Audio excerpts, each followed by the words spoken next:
करुणा की कहानी। एक समय की बात है, प्राचीन शहर कपिलवस्तु में सिद्धार्थ गौतम नाम का एक बुद्धिमान और दयालु राजकुमार रहता था, जो बाद में बुद्ध के नाम से जाना गया।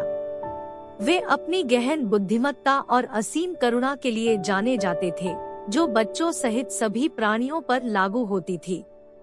एक दिन शहर से गुजरते समय बुद्ध ने सड़क के किनारे खेल रहे बच्चों के एक समूह को देखा। उनमें से एक छोटा लड़का था जो अकेला बैठा था। उसके चेहरे पर आंसुओं की लकीरें थी। इस दृश्य से प्रभावित होकर बुद्ध बच्चे के पास आए और धीरे से पूछा, तुम क्यों रो रहे हो, छोटे बच्चे? लड़के ने ऊपर देखा और उत्तर दिया, मैं दूसरों के साथ खेलना चाहता था, लेकिन उन्होंने मुझे जाने नहीं दिया क्योंकि मैं गरीब हूँ और मेरे पास उनके जैसे फैंसी खिलौने नहीं हैं। बुद्ध ने ध्यान से सुना, उनका हृदय करुणा से भर गया। फिर उन्होंने सभी बच्चों को इकट्ठा किया और उन्हें एक कहानी सुनाना शुरू किया। एक बार की बात है, उन्होंने शुरू किया। काली मिट्टी में एक छोटा सा बीज पड़ा हुआ था। उसके पास कोई फैंसी कपड़े या खिलौने नहीं थे, लेकिन उसके पास कहीं अधिक मूल्यवान चीज थी, एक शक्तिशाली पेड़ में विकसित होने की क्षमता।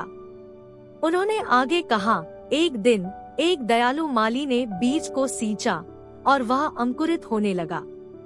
वह एक सुंदर पेड़ बन गया, जिसने सभी को छाया और फल प्रदान किए, चाहे वे कोई भी हो या उनके पास कुछ भी हो। जैसे ही बुद्ध ने कहानी सुनाई, बच्चों ने ध्यान से सुना। जब उन्होंने अपनी बात पूरी कर ली, तो उन्होंने उनकी ओर देखा और कहा, बिल्कुल बीज की तरह आप में से प्रत्येक में कुछ महान बनने की क्षमता है। इससे कोई फर्क नहीं पड़ता कि आप कौन से कपड़े पहनते हैं या आपके पास कौन से खिलौने हैं। जो मायने रखता है वह दयालुता है आपके दिल में और दूसरों की मदद करने की इच्छा। बच्चों ने बुद्ध के संदेश को समझा। उस दिन के बाद से वे अपनी सामाजिक स्थिति की परवाह किए बिना एक साथ खेलते थे, अपने खिलौने साझा करते थे और हंसी मजाक करते थे।